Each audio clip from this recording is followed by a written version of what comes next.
Welcome back to Unlock B2 English, the podcast dedicated to transforming your language from correct to truly fluent.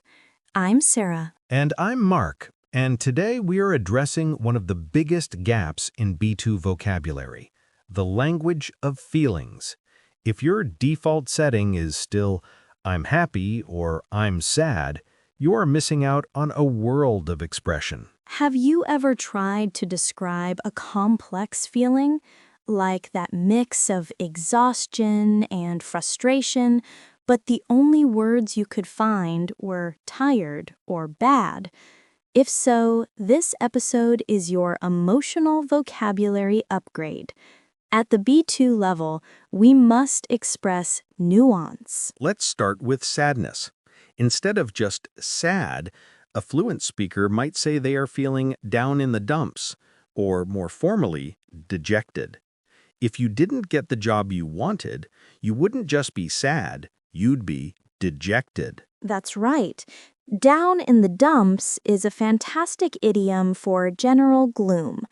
But if you've been working too hard and you are emotionally drained, you might say you are feeling burnt out. It describes an emotional state linked to work stress, not just simple sadness. Now for the opposite, extreme happiness.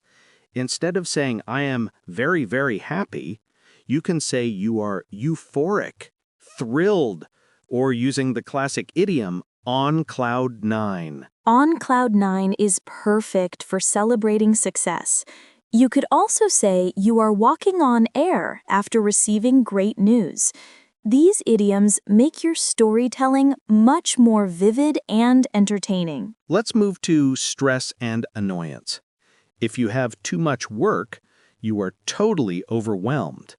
But what about that intense short-term annoyance when a machine breaks for the 10th time? That's when you are exasperated.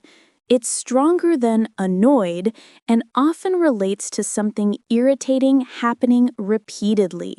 You could say, I was absolutely exasperated when the software crashed again. And if that exasperation turns into silent anger, you might just be irritable. This is a professional word. I apologize if I seem irritable. I've been on the phone all morning dealing with a problem. We must also address jaded. If you've been doing the same job for 20 years and no longer feel excitement, you're not just bored, you're jaded.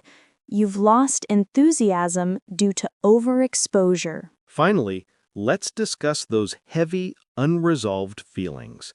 That bitter feeling about being treated unfairly is called resentment. It's a deep, powerful noun that you need for mature conversations. Resentment is crucial for discussing interpersonal dynamics. For instance, there was growing resentment among the team because one person took all the credit. So, by swapping simple words for overwhelmed, jaded, exasperated, and resentment, and by using powerful idioms, you make your personal stories and professional feedback much more specific and fluent. Challenge yourself to use these new words today. And for more ways to organize those complex thoughts, be sure to listen to episode 58. Stop saying, "It was nice." Vocabulary for describing experiences, events, and moments. Keep unlocking your B2 English.